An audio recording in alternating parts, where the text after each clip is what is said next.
You call yourself a JFK Democrat. What exactly is that? JFK, I mean, one of his famous speeches that, when you ask him what's the most famous thing he said was, don't ask what the country can do for you, ask what you can do for your country. You know, since his days, the country has changed from being very patriotic, join the military. Just an example, flag, respecting the flag, Pledge of Allegiance, national anthem, what have you, which are just signs of how a person feels about the country, feeling very proud of being an American. And it used to be an embarrassment. It used to be something you didn't want to do, to go on government programs, whether it's welfare, whether it's food stamps, all these other things.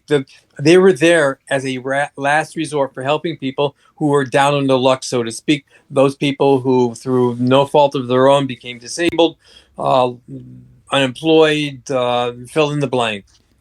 Now it seems that people have the attitude that these are entitlement programs. The more, the better. Why not? Why not take from the government with no sense of shame, no sense of, it's like it's coming to me. And the government seems to be feeding into this, creating more and more programs.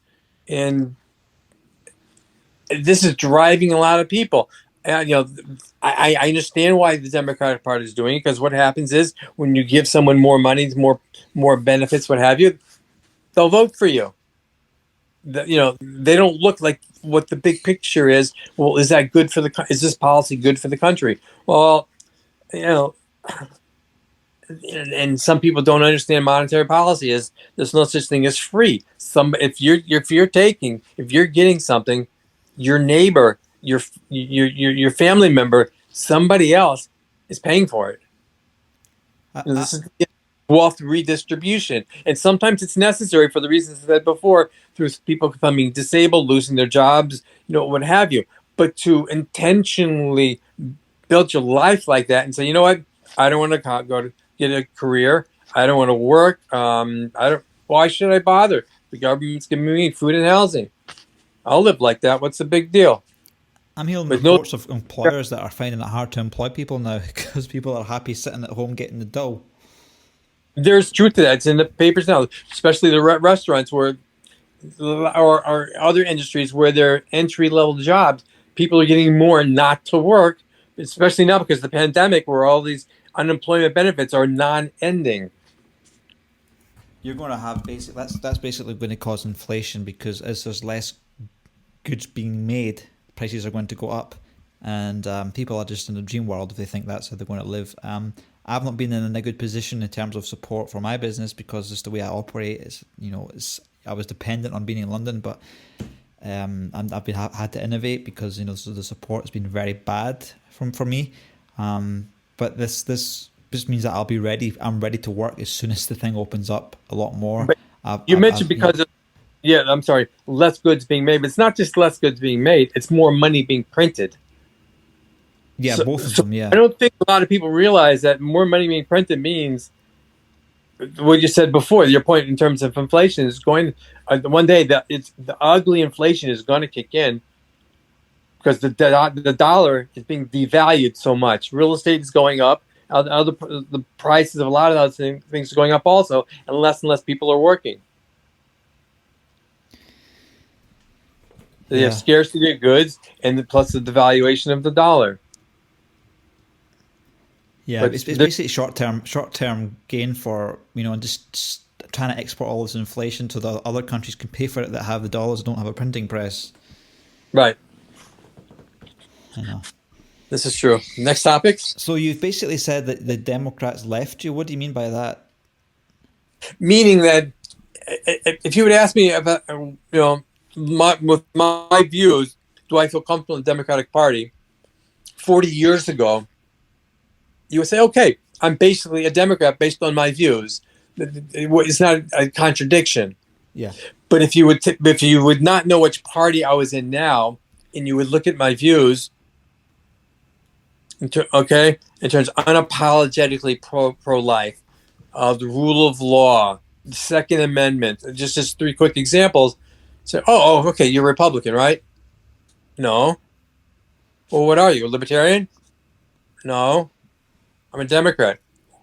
Well, your values aren't democratic, with based on some of the more popular vocal Democrats, whether it's the president, vice president, whether it's this group of people called the Squad, whether there are a lot of the Democrats now are like tripping over themselves to appease people to be who's the most socialist today? Bernie Sanders. Bernie Sanders is a admittedly a socialist, but he was led into the party. How does that happen? With his views, definitely when he joined did not align with the Democratic Party, but the Democratic Party says, you know what, we'll move towards you. You don't have to bother to move towards us because we're moving to the left anyways. And they keep moving more and more to the left. And you have a lot of these people who are speaking up. Seemingly, they don't love the country. They don't want America to be the way America was. Obama's famous thing was, let's fundamentally change America. Well, why don't you just go to another country who has different values then? Why are you changing us? If you want us to be socialists, why don't you just move to a socialist country? There are countries like that already. To me, it baffles me that people vote for these people. So why don't And you then they join the complain when Republicans? taxes go up and they lose rights. I'm sorry? Why don't you join the Republicans? That's a good question. And the quick answer is because I don't respect them.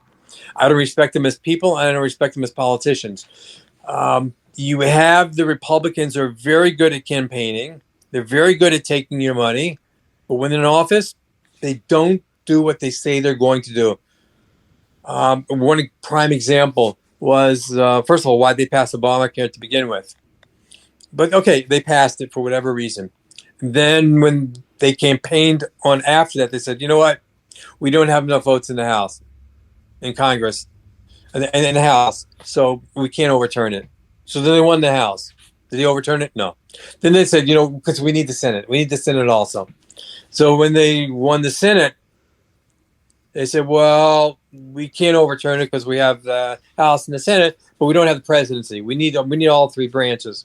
So when Trump won, there are a lot of people like me say, okay, you have the presidency, you have the House, you have the Senate, you guys can overturn it now. And they didn't. Why not? Your guess is as good as mine. They never wanted to. They like to say what they're going to do when they're not in power, but you put them in power, they don't do it. I have no respect for people like that. If you're not going to do it, just say you're not going to do it and suffer the consequences. But don't say you're going to do something and don't do it. The Democrats, as much as I disagree with a lot of their policies, they say what they're going to do and they do it. And they will fight to the death. The Republicans will just roll over. Wow, I've never heard of that before. That's really insightful what you're saying there. I've never thought about it that way. So I would rather, stay within the Democratic Party and fight them tooth and nail than to go to a party that you don't know what they're going to do. They say something when it comes time to, for your vote. They say something when they want your money. But when in office, very few of the Republicans stand on principle and either get elected or not elected. They're more worried about getting reelected than doing the right thing.